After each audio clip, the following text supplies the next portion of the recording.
I'm Anton. No! Pull harder, pull harder! Hold him down more! I, Anton, am currently in a very dangerous situation. It's about to open! Ah! Because if I open my eyes even for a second, I'll lose my life. One day, I suddenly developed a mysterious high fever at work.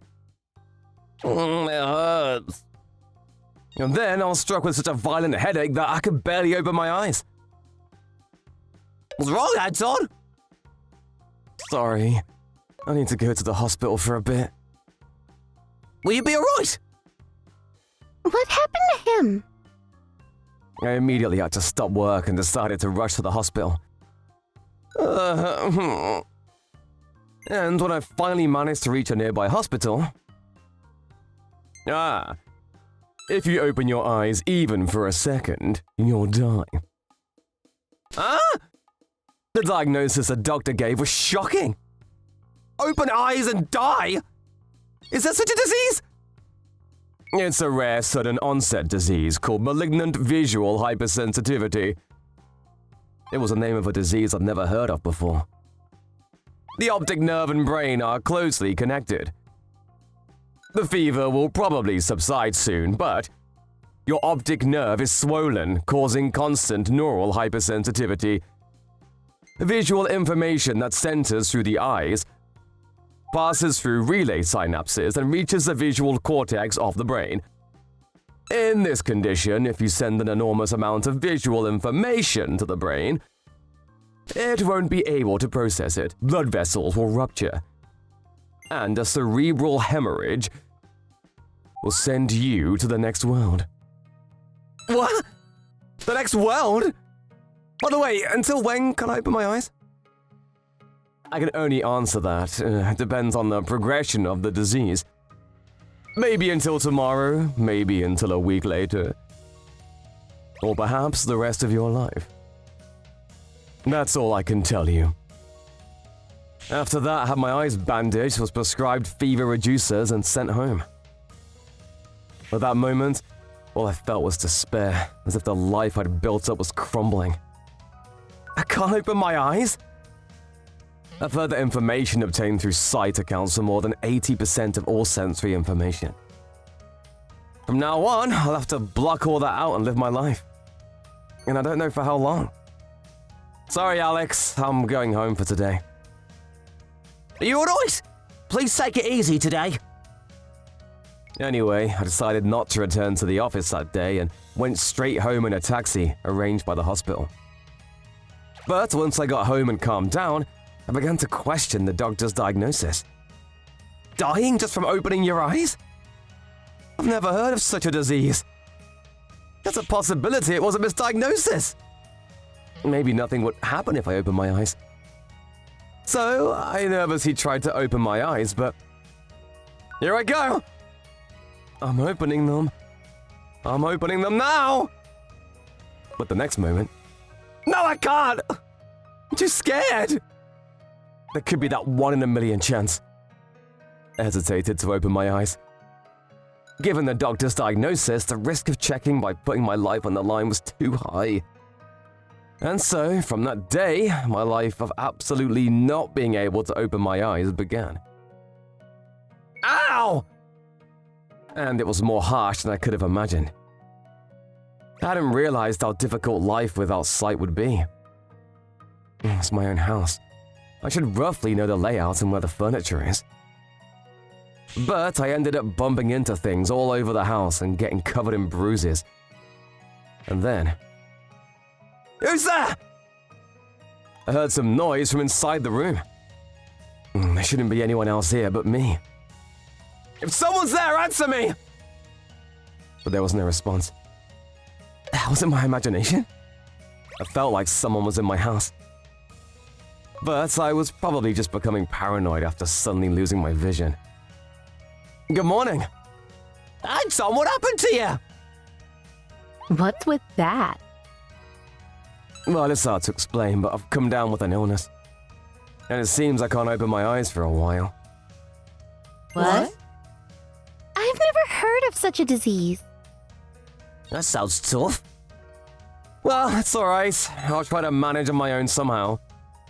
I acted strong in front of the team members, but inside, I was filled with anxiety. Is this the way forward? No. Was it stop? In the city, there are facilities for the visually impaired, like tactile paving. But for me, who had just lost my vision yesterday, it was difficult to use them right away. Whoa! Anton, watch out! Plus, the outside world is full of dangers. I almost got hit by cars many times. I couldn't properly handle the requests coming into our handyman service either. No! Are you alright? The handicap of not being able to see stood in my way. The things I used to do without thinking became impossible. I'm sorry. I'm just causing trouble. That's alright. I'm sure you'll be able to see again soon. I've never seen Anton like this before. It's kind of sad. And so, from that day, the members of our handyman service started taking turns coming to my house to support me. It was pretty delicious, wasn't it? It's my specialty dish. What's wrong, Anton? Will I be like this for the rest of my life? What? Will I keep causing trouble for everyone like this? Anton! By this time, I started to think that I might never be able to open my eyes again. And I felt strong resentment towards my own helplessness. Hold the cane diagonally in front of your body. Like this? Then, on Emily's suggestion, I started learning tactile displays and cane walking for daily life. The one teaching me was Rico, whom we had met as a client several times before, and her guide dog, Alex. It's been a while, Rico. Rico has been blind since birth, but she's a bright and very nice girl, and her guide, Alex the dog, is a very smart dog. Also, Rico is good at teaching, and I quickly learned how to use the white cane. I get it, I understand now. You're doing great, Anton. Wait a minute, Alex! Are you sure? Yes. Alex is happy too. Surprisingly, Rico offered to dispatch her partner Alex to support me for a few days. All right, Alex. And after a few days, just as I was getting used to this life, suddenly Alex the dog left my side. Bark, bark! Bark! Oh, Alex! Alex! Suddenly, Alex the dog left my side. Now's the chance! Ah! What? Then suddenly I heard the voices of boys heading towards me. They seemed to be around early elementary school age. Ah! No! I was surrounded by children. Make him open his eyes! Hold him down! Restrain his movements! Wait, what's going on? Moreover, the boys were specifically targeting my eyes. For some reason, they were trying to make me open my eyes. Alex! Alex! I called for help from Alex the dog, but he didn't seem to hear me. Please stop! I'll die if I open my eyes. Me now! Pull harder! Pull harder! Hold down his arms! Apparently, these neighborhood troublemakers had heard about my condition somewhere and came to verify the truth. Stop! Please stop! I desperately resisted to protect my life. Almost there! Ah! Even though they were children, in a state where both my hands and feet were restrained, I felt like I might open my eyes at any moment if I let my guard down. Ah! Open! And after an intense struggle, I finally opened my eyes. This is bad! But it was too late. Soon the vast amount of visual information entered through my eyes would pass through the relay synapses and be transferred to the visual cortex of my brain. Shortly, my blood vessels would rupture and... Wait a minute. When I opened my eyes, I realized I was in a completely different place than I'd imagined. Where am I? Wasn't I in the park? It was in some kind of laboratory-like, cleanly maintained, strange space. I had thought all along that I was in a park. And I'm alive? I'm still alive! At that moment, I realized I had been keeping my eyes open for more than a second. But the changes the doctor had warned me about weren't happening to my body. I couldn't understand the situation at all. Is this heaven? Anyway, I decided to cautiously proceed down the dimly lit corridor where the boys from earlier had disappeared. I thought I might find some answers. Where is this place? It's creepy. I just wanted some kind of answer. And then I came upon a large door. What is this? Am I having a nightmare? I made up my mind and reached for the door. Beyond it was... Hey. What? William, the director of William Research Institute. The boys from earlier were also there beside him. Congratulations! The experiment is over! Experiment? William, what is this? I still didn't understand my situation. It was a spatial cognition experiment, Anton. Spatial cognition? That's the ability to recognize the position and orientation of objects from information entering through the eyes. This function is different from visual acuity and is used when reading maps or coloring pictures. We wanted to experiment on how accurately people perceive the space of their homes, workplaces, and towns they see every day. What? Recently, we've been researching metaverse technology using virtual reality, and we needed live data.